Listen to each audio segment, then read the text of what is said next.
this? I found something!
I wonder where this leads.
As the alcove opens up, you see the same skeleton that you met on the boat before it sank. He's still not wearing his mask. He's leaning over a corpse, prodding and pulling at the skin of its face. Bugger. How on earth am I supposed to... Oh. Perhaps... Skeletal fingers reach down and grip the skin of the dead man's face, pulling sharply upwards. After a few more tugs at the man's cheeks, the skeleton relents, letting the head drop to the ground with a damp thud. Damnation. That stuck fast. I wonder, does the beard act as some form of anchor? Ah! No! Stay back! Oh, it's you. I must admit I'm surprised. Perhaps you're more buoyant than I suspected.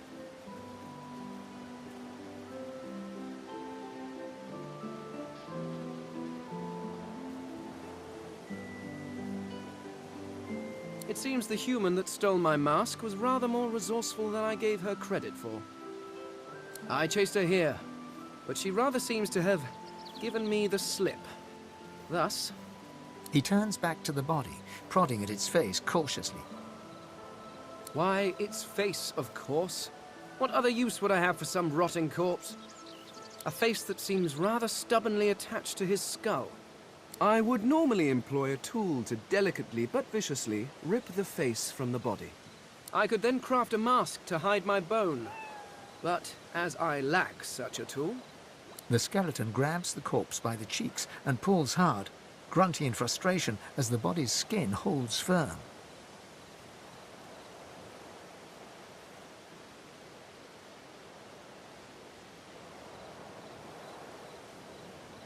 Because my own was stolen from me. And the idea of being chased across Rivellon by every idiot with a torch does not appeal. Oh, get away! Monster! Hide the children! Oh. You are simple beasts. And you simply do not like my... Well, not my kind, but those that look like me. So... if I am to traverse this land, I will need a mask to disguise my features.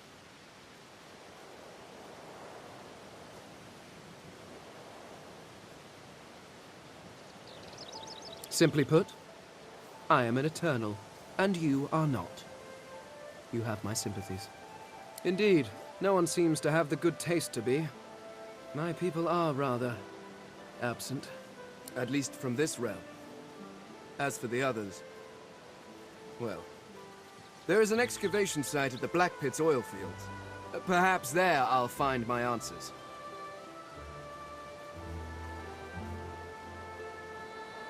Well, that hardly seems relevant. But if you must know, I was inconvenienced for a time. Several centuries, in fact. Or perhaps millennia. One tends to lose track. I was sealed in a tomb for daring to be curious about the world. It seems our king did not agree that the universe should be explored to its full potential. Perhaps I should thank him. It seems I was spared whatever happened to the others. I wonder if flowers would be appropriate. Ah, well, that is the curious thing. They are clearly absent from this world, and yet they are everywhere. Every one of your races resembles them in some manner, and the statues you have built to your gods look remarkably familiar. Perhaps my people have ascended to some new realm, or perhaps your gods are merely a folk memory. Regardless, they are not here, but I will find them. Wherever they are, I will find them. A cult? Hardly.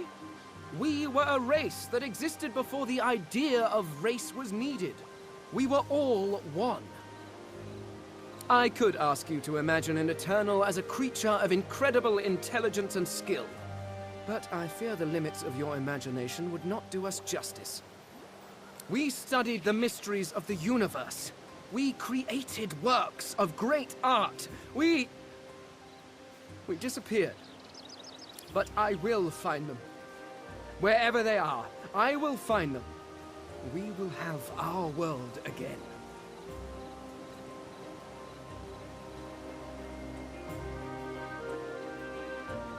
I suppose, circumstances being what they are, it could be advantageous. You seem more at ease in this world than I. A guide would certainly be useful. Excellent. While we are conversing, perhaps you notice that I am rather skilled in, well, all things. Of course, the arcane arts are my little speciality, but being a brilliant wizard does not mean I cannot handle blade or bow. So, which do you require for this enterprise of yours? I could do that with one hand behind my spine. Now, shall we get on? There is rather a lot to see. Splendid. Very well. Let's be off.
Here lies a nameless inmate.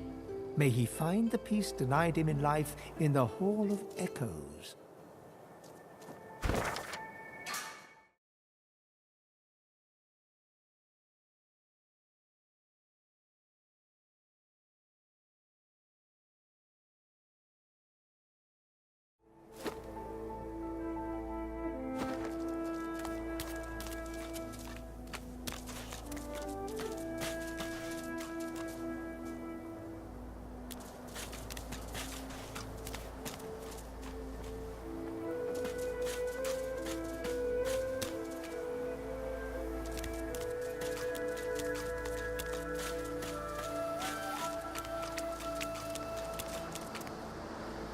Yes, I'm still here. Contemplate truly. A kind offer indeed. Fine, I accept. On one condition. For reasons I'll not disclose right now, it is imperative that I should meet with a dreamer, one of the mystics of my kind. I've reason to believe one of them may be present on this island. Promise me we'll look for him, and I'll extend you the blessing of my company. Jolly good. So, now that that's settled, first things first. Even if you are as versed in the art of eloquence as I am, that our swords will be doing a lot of the talking from here on out goes without saying. As a born fighter, I prefer the perfection of the blade myself. But I'm very well. Onwards then to victory or death. The Red Prince nods and gives you a smile that wavers ever so delicately between courtesy and contempt. Now, as you're aware, you'll be traveling with a prince.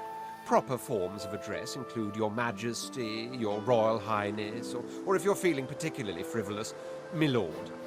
As your luck would have it, I seem to be fresh out of luggage, so you won't be required to carry my belongings. Of course, there are other forms of protocol to bear in mind, but I'll see to it you'll pick up the rest as we go. So, without further ado, let us be off.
That's a pretty one.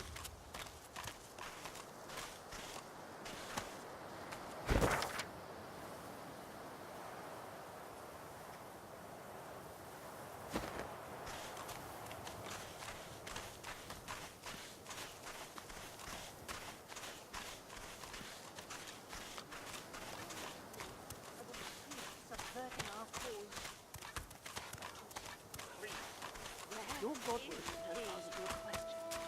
Answer him. I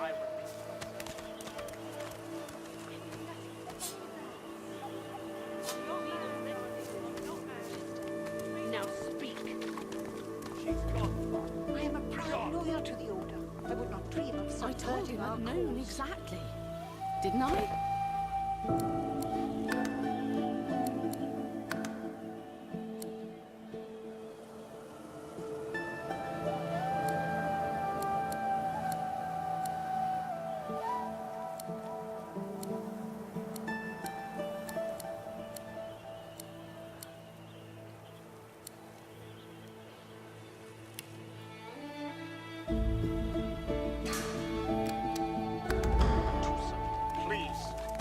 Your Godwoken, stay back, sorcerer, and stay silent.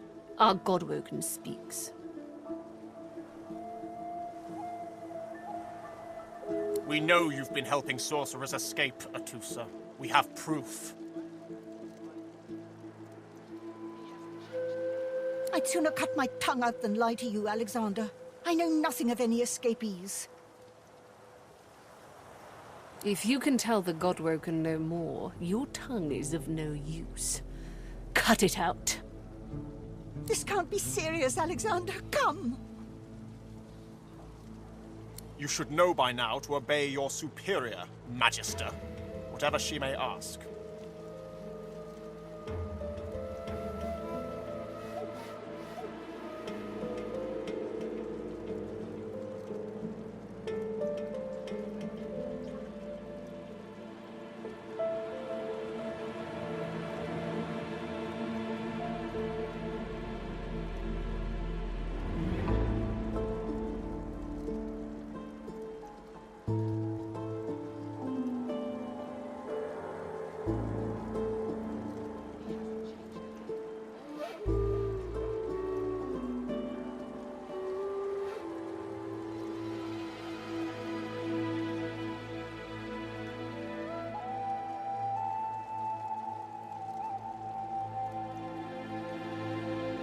Stay silent, you!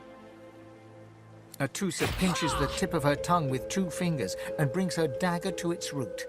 Her eyes squeeze shut. Drops of blood form against the dagger's edge and quickly fall to the ground. She groans. Stop! My father, may his soul rest in peace, would be disappointed in you, Atusa. To think you would lie to his only son, your bishop, and your friend these many years. The fate of our realm hangs in the balance. If you will not help us save it, then you will help the Void destroy it. Dallas? Yes, Your Holiness? I believe we're done here.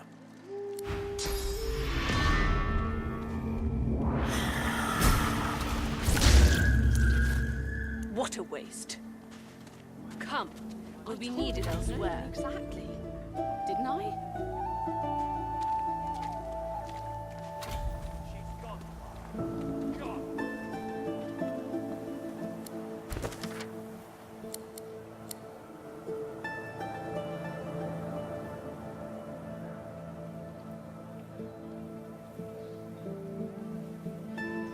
Where is he?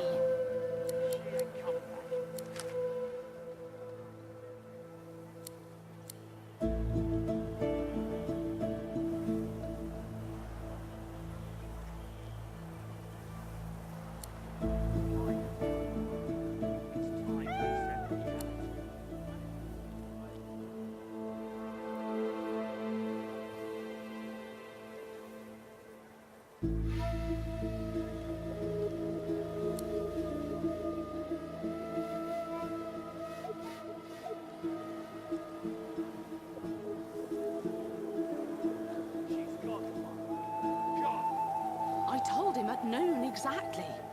Didn't I?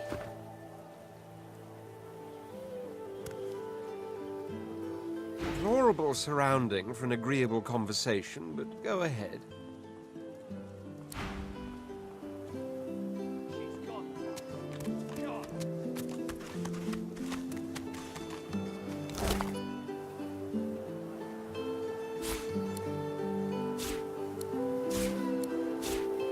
Where is he?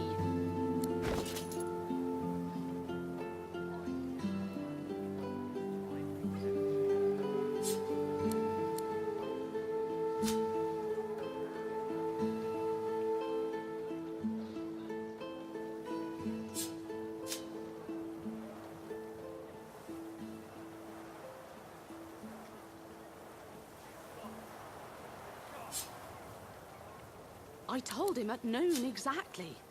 Didn't I?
Where is he?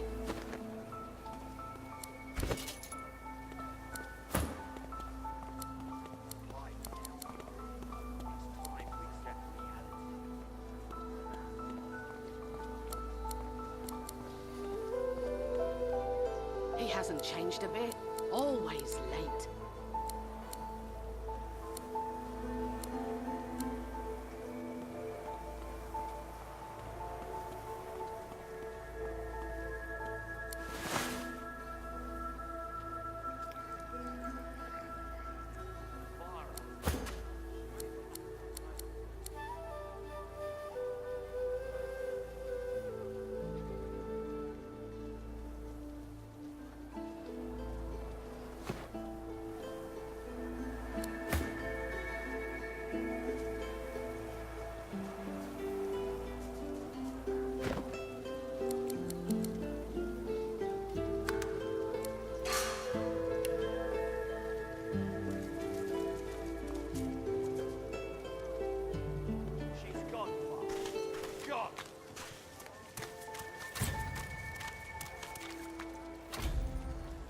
Saw him, didn't you?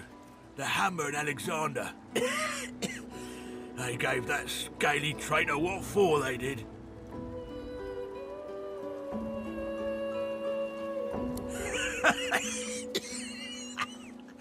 We'll see how long that lasts.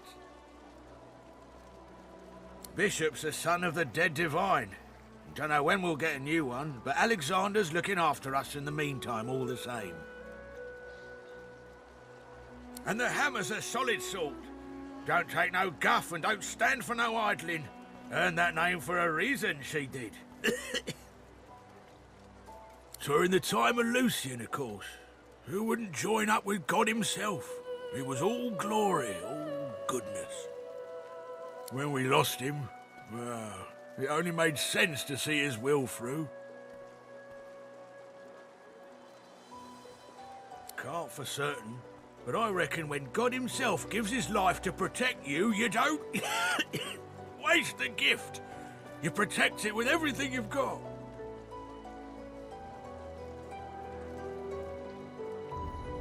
So that's what we do. Lucian gave his life to protect Rivellon. If we let the Voidwoken get to it now, well, we'd have lost him for nothing. Fort Joy ain't no summer camp. No one said it were, but it's the best we've got to protect the realm.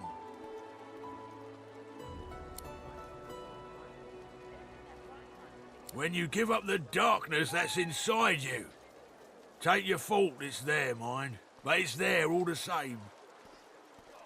They're working on a cure for you even now. Got some good leads, so I hear. You can trust Dallas to take care of it. And once you're cured, your life will start again.